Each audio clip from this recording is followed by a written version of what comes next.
Welcome to the Make It a Great Day movement.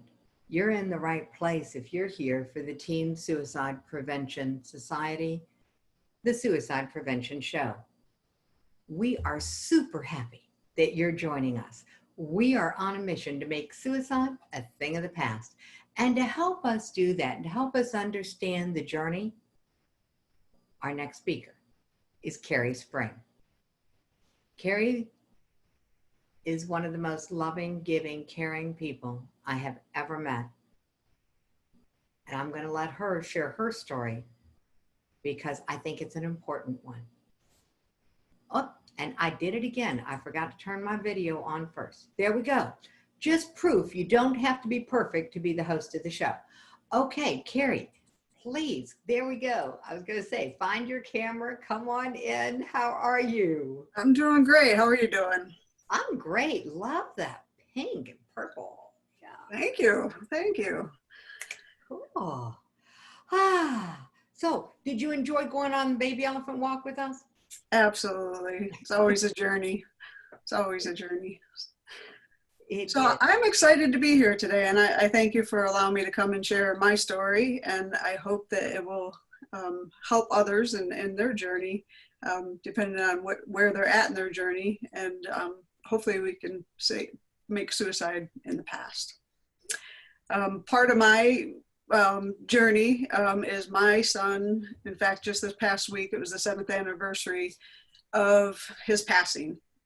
And, you know, a loss of a child is just an unspeakable trauma. It doesn't matter how it comes about. I just think that suicide is one of those ways that is just with so many questions left hanging and unexplainable things that you will never get answers to, and you just have to learn to cope with and deal with. And so, you know, I'm excited to be here and share how we've overcome the trauma of losing our son and a little bit of his story and our journey after losing him, to kind of put in perspective, not only if it's happened, you can go on with life. And the worst thing that could happen is to follow in the same path someone you love has chosen to take. But to also really just speak life into people that maybe are on the edge. Because the common theme would be, well, they thought they were better off gone. And that is the worst thing that you could ever think, because everybody has a purpose here on earth, and everybody is loved, and everybody is, I love how the last one summed it up. I just keep going over that, is just being loved and wanted here on earth. And if you think you're not loved, find someone who truly values who you are, because you are valued by someone. So I just want to start out with kind of throwing that off, bouncing off of our last speaker, because that is just so important as we go in. Do you just want me to jump in my story? Yeah, just jump into your story. I think that, one, I don't think you need a lot of help from me.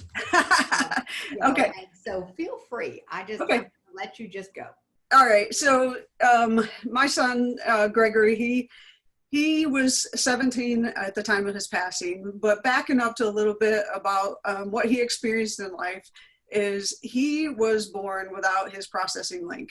And most people might not think that's a big deal, but if you learn one way, it was very difficult for him to learn, and repetition became his way of learning. And we worked it out. We just believed in him. We never thought much of it.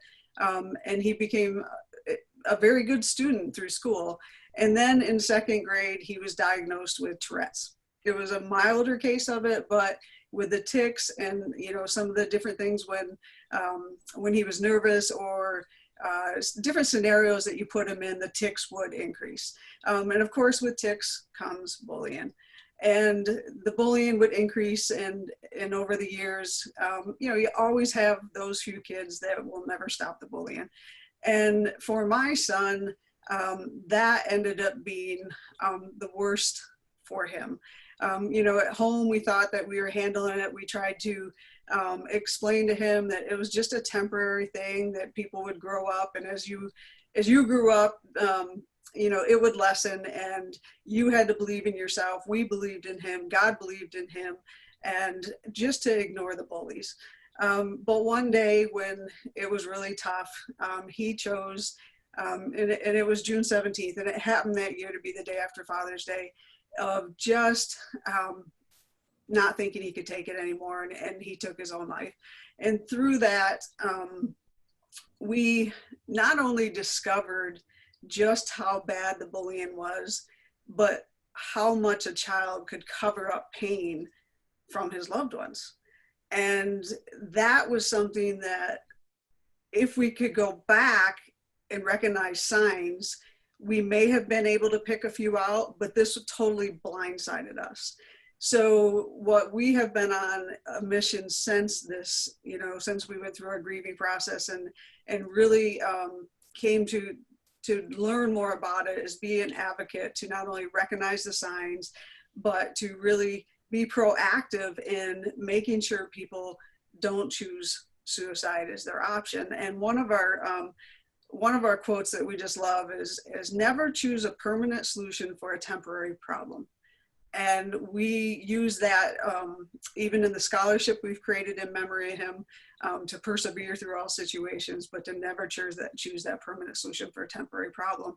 And what we love about that scholarship is we hit the trades, so it's not and there's nothing wrong about being a doctor or lawyer and all those great things, but a child with a disability, or a child like my son who could do anything with his hands. He made a bat on a lathe at 10 years old with no directions.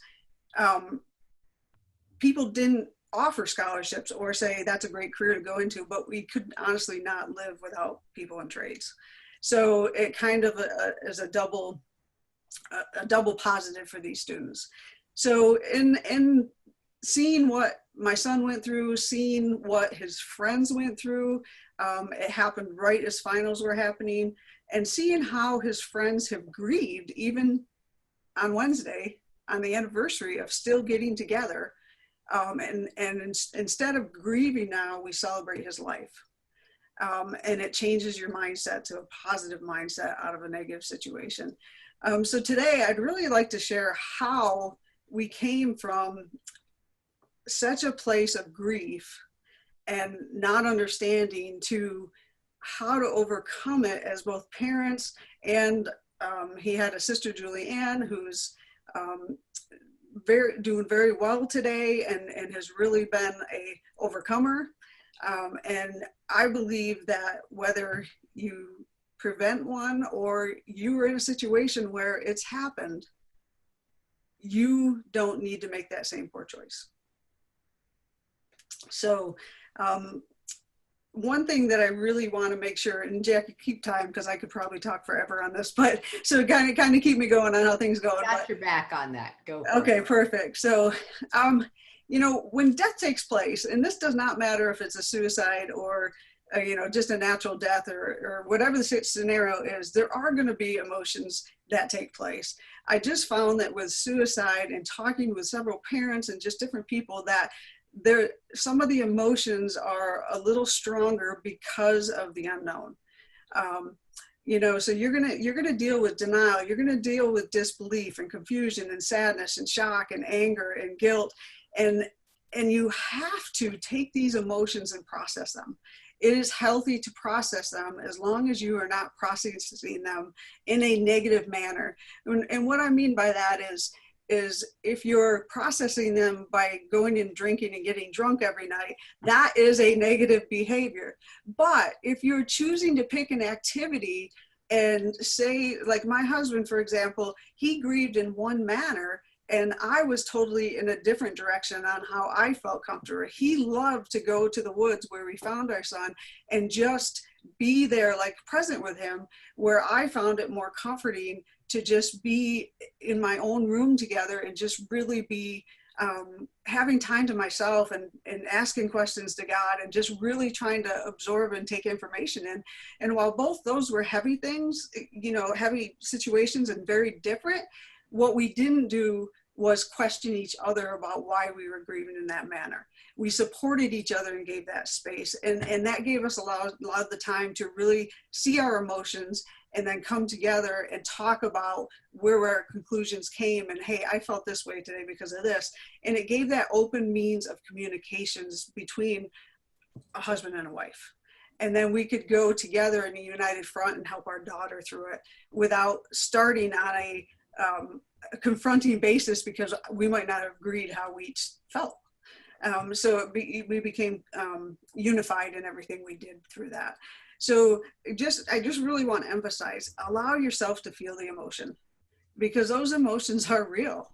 And even on Wednesday, some of those emotions were still there because he was my son. That will never change. How much I loved him will never change. How much that I put into his life will never change. And so that was just something that you need to be really good at, is being patient with a spouse or a sibling or whatever the case may be, and to feel those emotions.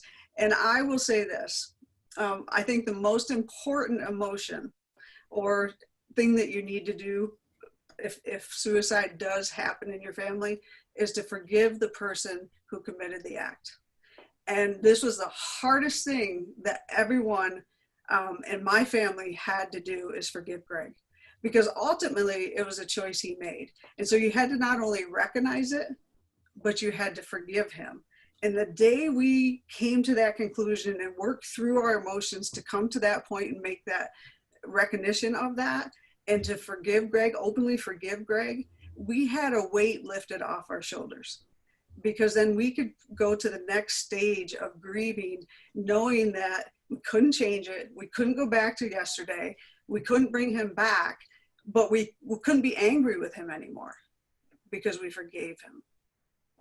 So I really encourage you, if you're in that situation, and I would even say if he were here today and didn't succeed, I think forgiveness would be just as important. And it probably would be the thing to save that person from ever wanting to attempt again, because they would feel that love and support through anything that you do in the future. So that is just something really big on emotions. The next thing I really want to get into is some of the unanswered questions. And I believe that this applies both on a successful suicide and on an attempt that maybe people won't talk about after the fact. You know, if they attempt it, don't make it, or they're in a state where they can't speak about it, I think these unanswered questions still hang around. And sometimes I find myself even going to them, but I can never allow myself to go back and say, what if? Because it will haunt you forever. And you can't change it, so there's no sense in saying, what if? But one question that popped up very quickly is, why did this happen? And this is only natural for a parent to ask. I mean, you look for self-blame, confusion, anger, shame. You know, it's a struggle for a parent who gave everything to their child. You took them to the doctor. You made sure they did their homework. You made sure they were successful in every activity they did, whether it was sports, whether it was school, whether it was at work, no matter what age it was. You were always supporting them. So trying to find a reason why is natural. But some point you have to come to the conclusion to say, I did my best as a parent. I used every ability that I had, and I did my best as a parent. And to be able to just lay that down and move forward, because that is exactly what God gave you the ability to do, is your best. And you did everything that you could do. The other thing that we really struggle is, how did I miss it? Because like for us that I told you about, is it was a complete shock. We had dealt with bullies. We had dealt with his struggles in school and gotten him the help he needed. You know, every time, you know, something, he was very open to talk to us about those type of things. So for us, it was just like, we had never even thought that suicide was even something that went through his mind. It never made any sense to us. So seeing some signs of potential risk can be life-saving.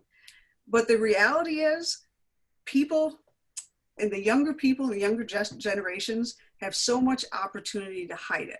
Whether it's an app on a phone, whether it's just closing off and being so busy that they just pass you in the crossing and don't have dinner with you, to make sure their schedule's so filled that they're basically just seeing you in the morning before they go off, and coming home late at night, and you just maybe say hi and bye, and that's it, and not wanting to give you time.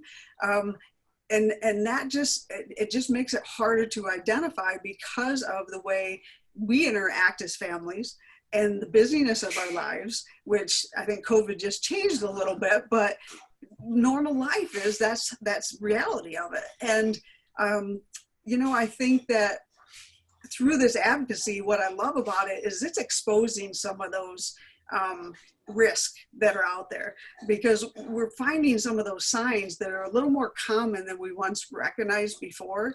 And you can see depression and unhappiness that were used to be masked in ways that we wouldn't have recognized, that are becoming a little more evident, especially when more of us that have experienced something come together to try to put suicide in the past, because we will search and search to find a way.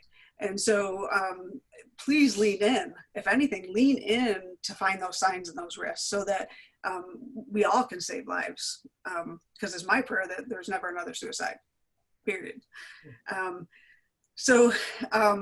the third question, and this is kind of bounces off the last one, is, man, I was getting help. Why did they still do it? We went to the doctors, we were doing this, we were doing that. And this kind of applies a little bit to mental illness a lot of times when it causes, because then there's medications involved and other difficulties that come, or a child with disabilities, there's other, you're doctoring, you're working around those disabilities, and whether it's an aid in school or whatever severity is, you were getting help. You were getting help to take care of the problem that was maybe giving that child a struggle, or feeling their worth was less, or their self-esteem was lower, providing an opportunity where kids were being bullied or not bullied, or whatever, whatever the scenario was, you were getting help. You were doing your job as a parent. And you can say, I did everything possible for my child, but why did they do it anyways? Why did they do it anyways? And there again, I'm just going to come back to that phrase, is as a parent, you have to come to the point and say, I did my best as a parent, especially if you're in a position where we're in, because you can't go back and change it, and you can't go back and bring him back. But what you can do is change the way you go in the future. And for me and my husband, getting involved in things like this and changing lives of others and helping others see what maybe we didn't see is one way that you can change the future. The other thing and some people will look at this as a positive, and some people will just look at this as shame, but the stigma associated with suicide. And I want to tell you right now, don't let a stigma stop you. Because, and I say it in a way of both as a parent of losing a son to suicide, but I also say it to you of someone of knowing people who have attempted and just been friends and not succeeded, and being too embarrassed to talk about it because they're afraid that everybody will, oh, there's the suicidal woman, or whatever. Don't worry about a stigma. Reach out for help, because there is a far greater judgment if you continue to do the behavior, or if you succeed, than there is about any stigma or label that could be put upon you. Don't let a stigma stop you from getting help. Stigma means nothing. And as a parent, you can put any label on me, but it's never going to stop me from fighting against having another child choose to make a permanent solution for a temporary problem. Some coping strategies, we talked in the beginning about different things that you can do to get through your emotions. And, I look at healthy coping strategies in a couple different ways, because this is kind of like a little bit further down the road, maybe, after the initial shock and everything happens. And sometimes people just like pull themselves away, like they don't want anything to do with anybody. And then you'll have some people that want people to call them and do anything, and all their friends don't show up or call. And so there's like a line that people don't know which way to go. So some of the things that I want to share right now are for both whether you're the family that suffered the loss or you're the friends or the relatives that want to know what to do for that family and how to act. And one of the things that I would do is really just keep in touch with them. You know, whether you reach out, whether you stop by and just sit there and watch TV with them and give them the opportunity that if they want to talk, great. If they just want somebody there and present with them, you know, drop off at dinner so they don't have to worry about cooking. Just be present. The worst thing you can do is pull yourself away and leave them with nobody because you don't know what to say. If you don't know what to say, at least be there physically for them. And you could just say something simple like, you know, is there anything I can get you at the store? Hey, would you like to watch this movie? Can I come over and sit with you for a little bit? You do not need to say anything cliche. You don't need to say anything that you don't understand. Let them be the pathway to leading you in the conversation that they need you for. Because I am telling you, we need people to surround us when something like this happens. So don't show your distance, because what it makes people feel like is that they aren't loved when you need to be loved the most. So that is a huge thing that I want to make sure that people understand on either side. And also grieve your way. You know, we spoke about, you know, there's no right, no wrong way, unless it includes self-harm. That's the only wrong way. You know, so that's a huge thing. Be prepared for celebrations. Okay, there's the first of the whole year. It's the toughest, and not that like this year wasn't harder, but when you're dealing the first, you're dealing with a new normal. Anniversaries, holidays, special occasions, they're going to be painful because it's different. You have one less person there. You know, for him, his birthday was December 30th. So Christmas was the highlight. And then he knew whatever he didn't get, his birthday was right around the corner, you know? So it's a, you know, there's going to be things that, and we knew we always took down the Christmas tree so that his birthday wouldn't be so, you know, Christmas time. So it's going to be change. But how are you going to do the change? Are you going to do it with bringing out the photo albums, writing memories? I'll even give you an example we did. The first Christmas, we stuck a stocking on our front porch and we sent a message out to his friends saying, put your fondest memory in of Greg. And if you have a little gift that goes with it that shows a symbol of what he meant to you, that stocking got full and we laughed at some of the notes in there of the memories that they had of our son. And it became a time of celebration for his life. And we just, you know, randomly put it out because we were trying to figure out how do we help these kids get through Christmas and his birthday? Because we knew they were hurting. And instead it blessed us too. And those are just some things that you can do. You might pull out a photo album. I did a scrapbook for both my husband's parents and my parents and his and just a couple relatives that just summed up his life. They can always reflect on it. Just some ideas that prepare yourself. Don't just all of a sudden get shocked by, uh-oh, it's a holiday and we got one empty seat. And don't rush yourself, okay? You know, losing a child to suicide is a parent's worst nightmare. And the healing is going to occur in different places, depending on your circumstances, your family dynamics, the support you have. It's going to be different for everybody. So if somebody just comes in and says, hey, get over it and moved on, that's not right. You need to do what you need to do, whether you're with a counselor that's guiding you or a physician that's guiding you, but you have a right to do it at your own pace. Expect setbacks. I could be in the middle of doing an activity and all of a sudden it'll hit me because it was his favorite thing to do, or I'll remember something that, you know, he did that just makes me laugh so hard. And then all of a sudden I'll have tears in my eyes because I'll remember doing so much with him and that. So you're going to have those setbacks. And I look at them now as just God revealing to me that it's all okay. He's in heaven and it's all okay. And Greg just wanted me to remind her that he's looking down on us. And it, you know, and it gets better over time in those aspects because we just laugh now. I mean, we have so many funny memories of him. So, you know, expect those setbacks, but bounce back quickly from it, you know, because you're going to have reasons. And most importantly, have a support group. Have a support group. And whether that group is a set support group with an organization that's already set out, that has, you know, proven strength and people of similar like the difference, or a group of friends that, you know, understands suicide as a whole.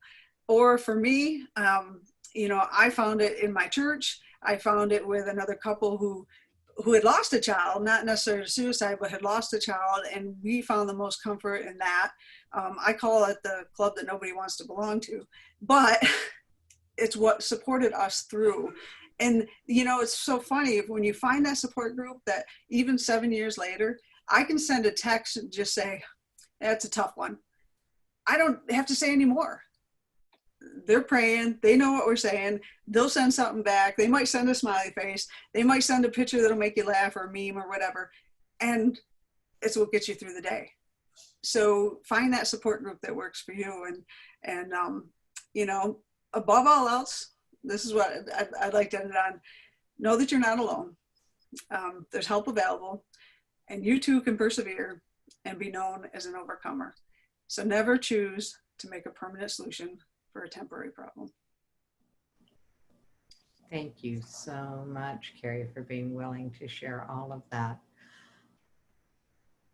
You know, you're right. We don't know what other people are going through. We don't know how other people are going to need to grieve. We don't know what's going to be important. It's just important to know, to be willing to ask, to be willing to be with someone, because the societal norms, the family culture that we were living in, that we were, you know, part of, that prevented conversation. Things that were uncomfortable were not talked about. And that's my side of the family, my husband at the time side of the family. It was simply, this was what it was. This was the rules. And rewriting those rules, you know, it took us a long time. Yeah. So giving yourself permission to write new rules, giving yourself permission to be happy in the fact that they existed in your life, to embrace whatever it is that comes, because that's part of our mission, to help people imagine a day when whatever comes at you in the world is met with equal parts awareness, especially awareness of your emotional state, and acceptance, so that we're not spending even a nanosecond arguing with the reality. That's a great gift. That's a great gift. So speaking of gifts, Katie took care of posting into the chat box for everyone your gift, the Survivor's Guide for Parents. And for those who haven't grabbed it yet, it's a bit.ly link. If you're listening to this on the podcast, the bit.ly is bit.ly/TSPS-12. So Teen Suicide Prevention Society -12, TSPS. And that's a guide for parents who have lost a child, and specifically a child to suicide. But you mentioned something really key, Keri, and that's the fact that no matter how you lose a child, there's a space that's going to need a community to hold.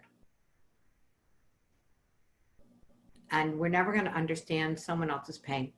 No matter if we've lost a child and they've lost a child, even if they were both from the same outside cause, the internal grieving process is going to be different, just like it was for you and your husband. What else do people need to know about this journey? You know, one of the gifts that I was giving through my support group that I recognized that another person had is I wanted to find the way to live joyfully again, and to not feel shame for it, to because I knew with my faith that that was something that God would want for us.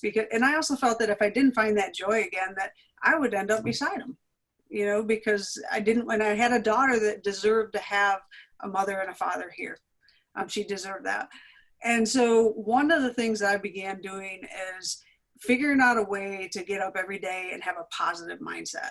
And so I have really, really dug deep into finding a way of every day. And I have a morning routine and an evening routine of a positive mindset.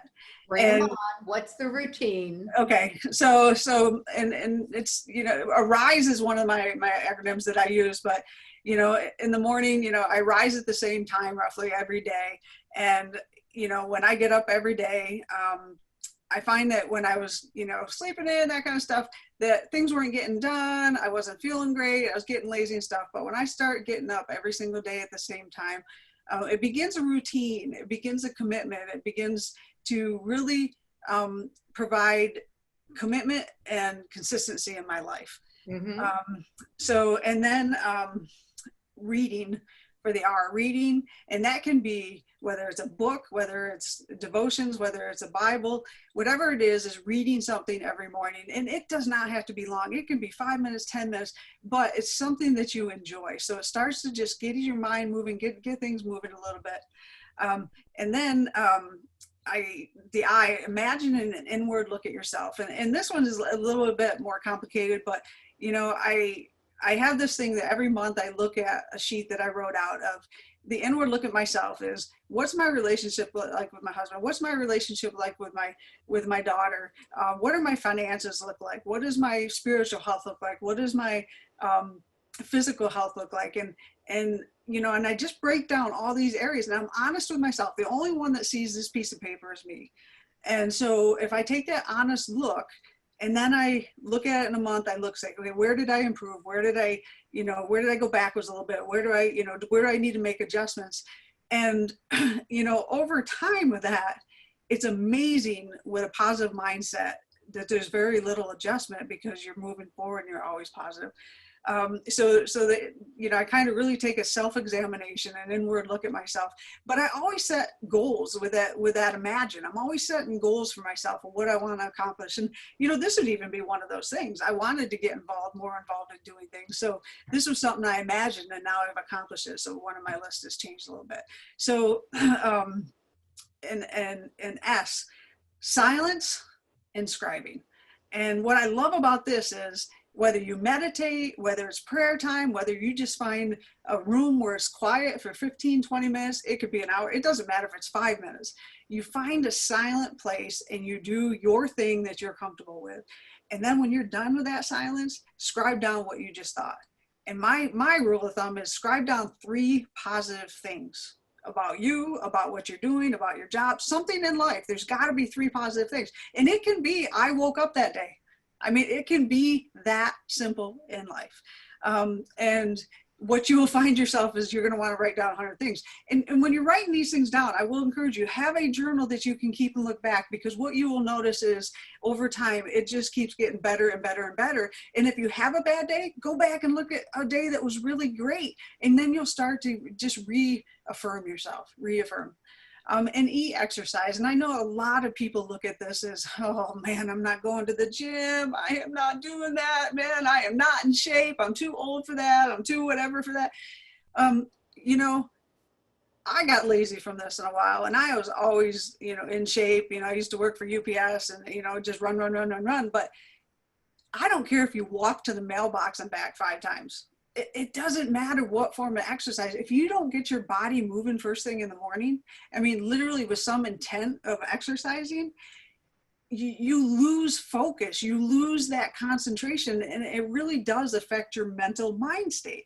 So even if you get up in the morning and literally can do 10 jumping jacks before you get in the shower, you will notice that you will feel better because you did something. And then you will get into your 15, 20, 30-minute routine and, 3, 4, 5 days a week. And then you will notice as your body feels better, you'll want to do it more.